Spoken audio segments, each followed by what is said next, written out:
Timnas Indonesia. Ya, siapa yang tak bangga dengan Timnas Indonesia asuhan Shin Tae-yang? Saat ini Timnas ramai jadi perbincangan warga Indonesia, bahkan dunia. Timnas Indonesia yang dulu dipandang sebelah mata, kini menjelma menjadi momok menakutkan bagi tim-tim Asia.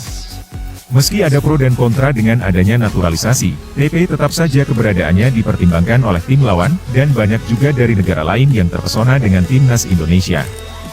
Bahkan di saat naturalisasi gencar diperbincangkan, pemain Timnas Malaysia yang jadi mimpi buruk di Piala AFF 2010. Tiba-tiba ngaku keturunan Indonesia. Naturalisasi kembali jadi topik perbincangan serius di sepak bola tanah air, seiring peningkatan kualitas Timnas Indonesia saat ini. Oknum-oknum yang kontra dengan prestasi Timnas Indonesia, menyayangkan adanya begitu banyak pemain naturalisasi di tubuh skuad Garuda. Di saat pro dan kontra naturalisasi mencuat kembali, tiba-tiba satu pemain Timnas Malaysia mengaku memiliki keturunan Indonesia. Sosok yang sebenarnya sudah tidak asing lagi bagi Timnas Indonesia, karena pernah jadi mimpi buruk di final Piala AFF 2010. Dia adalah Mahalli Jasuli. Baru-baru ini dalam wawancara bersama media Malaysia, Astro Arena, pria 35 tahun tersebut mengaku punya darah Indonesia. Garis keturunan Indonesia yang dimiliki Jasuli bahkan sangat dekat, karena berasal dari kedua orang tuanya yang masih WNI. Lantas, mengapa Jasuli berkewarganegaraan Malaysia? Hal itu karena ia lahir di Selangor yang membuatnya otomatis mendapat kartu identitas negeri jiran. Itu sebenarnya benar. Karena ibu dan ayah saya orang Indonesia. Karena saya lahir di sini, saya mendapat kartu identitas di sini. Benar, ayah dan ibu saya sama-sama orang Indonesia. Masih memiliki KTP berwarna merah, atau status penduduk tetap. Tapi kalau lahir di sini, otomatis mendapat kartu identitas berwarna biru seperti saudara-saudaramu, ucap Mahalli Jasuli. Kedua orang tua Mahalli Jasuli diketahui berasal dari Gresik, Jawa Timur. Ia lahir saat kedua orang tuanya bekerja di Malaysia. Karirnya di dunia sepak bola mulai ditekuni sejak 2007. Beberapa klub top Liga Malaysia pun pernah ia bela, seperti Selangor, JDT, hingga kini Kuala Lumpur City FC. Mahalli Jasuli merupakan anggota skuad Timnas Malaysia, yang meraih gelar Piala AFF 2010, di bawah besutan pelatih Krishna Samiraja Gopal. Debut Malaysia saat menang atas Laos dengan skor 5-1 di turnamen tersebut, setelah sempat merasakan dibantai Indonesia. Jasuli dan kawan-kawan berhasil membalas kekalahan fase grup di partai final, dengan skor 3-0 saat bermain di Stadion Bukit Jalil. Malaysia memang kalah di leg kedua yang digelar di GBK, dengan skor 1-2, namun agregat 2-4 membawa mereka keluar sebagai juara.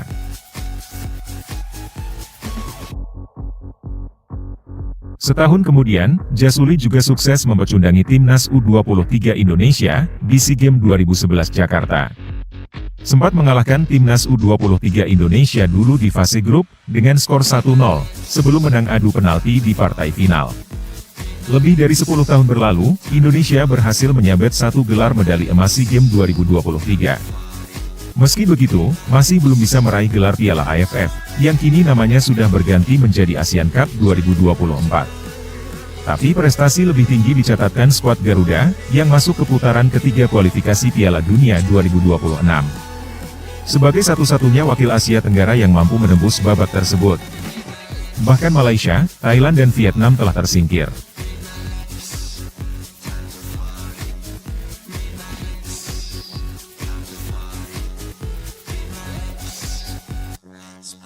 Assalamualaikum warahmatullahi wabarakatuh. Kenapa baru sekarang? Di mana ada gula, di situ ada semut. Itu mungkin prinsip yang digunakan ya.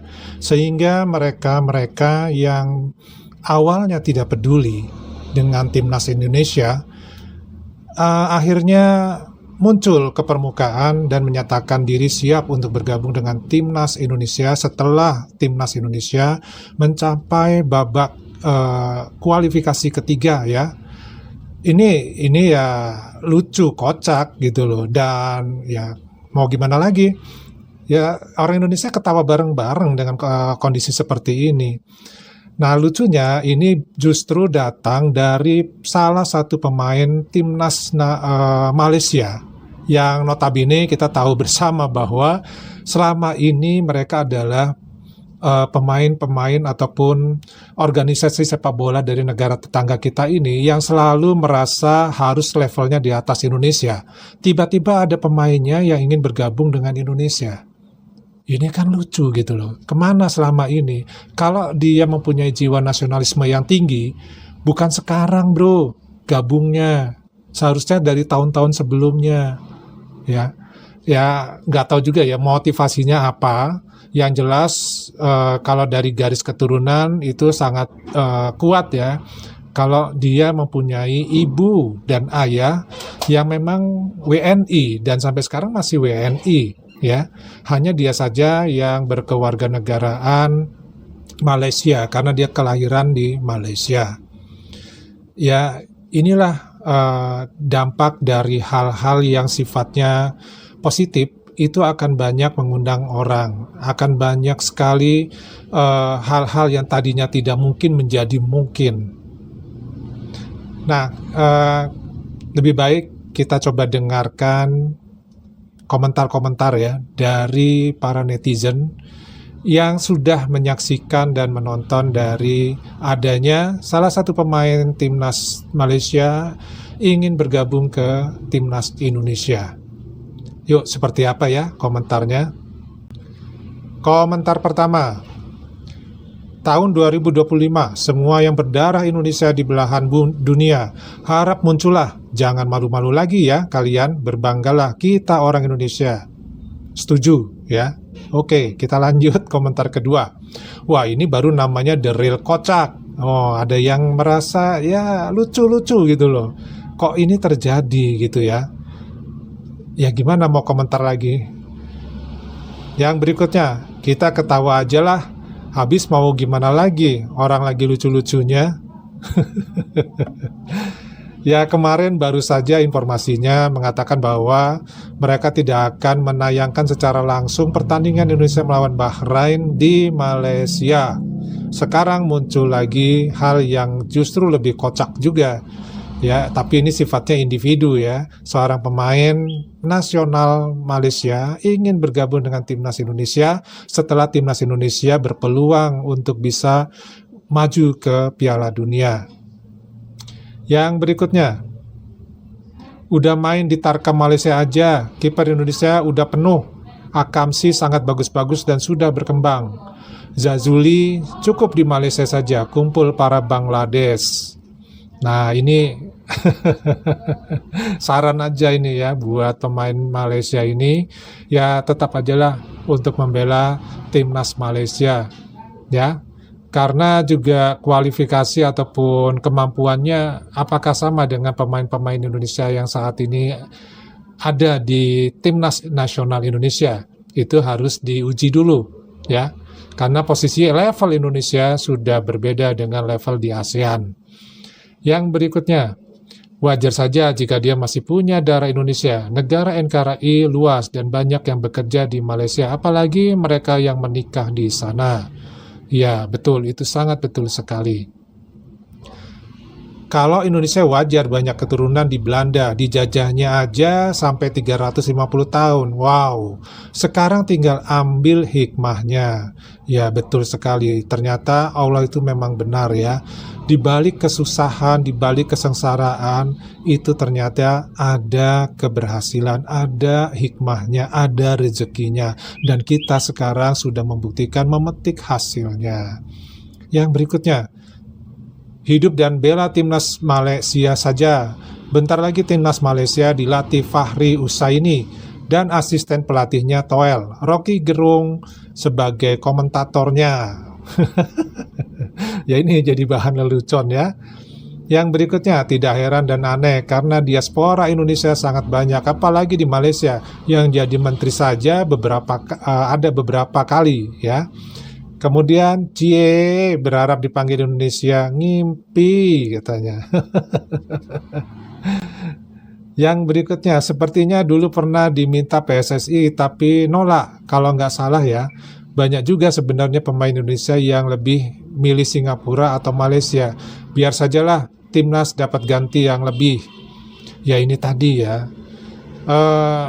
Ketika timnas Indonesia terpuruk, mereka justru menolak untuk bermain di luar negeri saja. Tapi ketika sekarang timnas Indonesia jauh di atas dari timnas-timnas lain di ASEAN, bahkan di Asia, justru mereka berusaha untuk datang kembali ke Indonesia. Ini motivasinya apa? Kalau motivasi pribadi untuk karir, ya jelas ini satu hal yang menurut Pade nggak ada jiwa nasionalisme. Karena apa? Karena lebih mementingkan kebutuhan pribadi, karir pribadi dibandingkan kebutuhan nasional Indonesia. Berbeda dengan pemain-pemain yang memang dipanggil, ya, diundang untuk gabung dengan timnas Indonesia. Karena mereka sudah jelas-jelas juga mempunyai kualifikasi yang sesuai dengan kebutuhan dari PSSI saat ini. Dan alhamdulillah mereka-mereka yang dipanggil, mereka sangat bersedia untuk main di timnas Indonesia, bukan karena karir, tapi karena mempunyai rasa kejiwaan, ya, nasionalisme yang tinggi. Nah, ini perbedaannya, ya. Karena kita tahu sendiri, ketika bergabung dengan timnas Indonesia, itu pertaruhannya 50-50, 50%, 50%. Kalau gagal, mereka akan mengalami kemunduran karir. Kalau berhasil, mereka akan melejit karirnya. Dan alhamdulillah, ketika mereka bergabung dengan timnas Indonesia, justru mereka meroket karirnya dan mempunyai nilai tawar yang tinggi untuk klub-klub di Eropa. Ya, ini satu hal yang sangat-sangat menakjubkan kalau menurut Pak D, ya. Yang berikutnya nih komentarnya. Jangan dihiraukan, pulang-pulang nanti jadi bikin super blunder pas di pertandingan PTG, apa tuh, nggak tahu Pak D, ya. Saya setuju kalau pemain berdarah Indonesia yang ada di negara mana saja, jangan ragu-ragu untuk datang membela demi Indonesia, negara kita. Iya, setuju, tapi jangan posisi sekarang gitu loh, karena masuk nggak sih sama kualifikasi dari PSSI, kebutuhan PSSI, persyaratannya itu masuk nggak untuk dia? Kalau memang masuk, jelas kemarin-kemarin pasti sudah dipanggil, ya, sudah diajak. Oke, yang berikutnya, tetaplah di Malade saja, tidak lama lagi HM akan main di Piala Dunia Halusinasi Cup. Wah, yang berikutnya nih, tapi level Indonesia sekarang sudah di atas Malaysia, bro. Artinya kemungkinan untuk bergabung itu sangat tipis, ya. Ya elah, Emil aja kita masih pikir-pikir, apalagi ini lagi. Iya, pengakuan pasti begitu. Neneknya sama nenekku, sama-sama nenek-nenek. Emang tidak dipungkiri, di Malaysia banyak berdarah Indonesia. Ya memang betul sih seperti itu, ya. Tapi selama ini mereka melupakan Indonesia. Tidak ada terdengar sama sekali kalau mereka, ya, merasa menjadi orang Indonesia. Tapi ya entahlah, serba membingungkan orang-orang yang berdarah Indonesia yang berada di negara tetangga kita satu ini. Bahkan yang jelas-jelas lahir di Indonesia, ya, kemudian orang tuanya juga masih di Indonesia dan masih memiliki kampung di Indonesia, ketika ke Malaysia, dia lupa ingatan dan lupa diri, seolah-olah dia menjadi warga negara Malaysia, padahal KTP-nya masih KTP Indonesia. Nah, ini beberapa komentar yang menurut Pak D cukup mewakili dari sekian banyak komentar yang lainnya. Tentu ini adalah satu hal yang positif, ya, bahwa negara lain pun, bahkan negara Malaysia, sampai pemainnya mengakui bahwa Indonesia sekarang ini jauh di atas dari pemain-pemain ASEAN ataupun di Asia. Nah, mudah-mudahan Indonesia, kita doakan bersama, bisa memenangkan pertandingan dengan Bahrain dan juga dengan Cina ke depannya di bulan Oktober 2024 ini. Kita doakan bersama dan selalu dukung timnas Indonesia. Ya, kita tidak banyak bisa berbuat kecuali kita mendukung dan terutama dengan berdoa. ya. Semoga kita semua bisa berhasil karena olahraga sepak bola ini adalah olahraga yang sangat mewakili ya prestasi negara manapun di dunia, sehingga kita kalau menjadi negara yang menjuarai suatu pertandingan sepak bola kelas internasional, itu akan membawa nama baik bangsa kita, negara kita, untuk diakui di level internasional. Daripada cukup dulu videonya, kita ketemu lagi ya di video yang lainnya. Wassalamualaikum warahmatullahi wabarakatuh. Salam.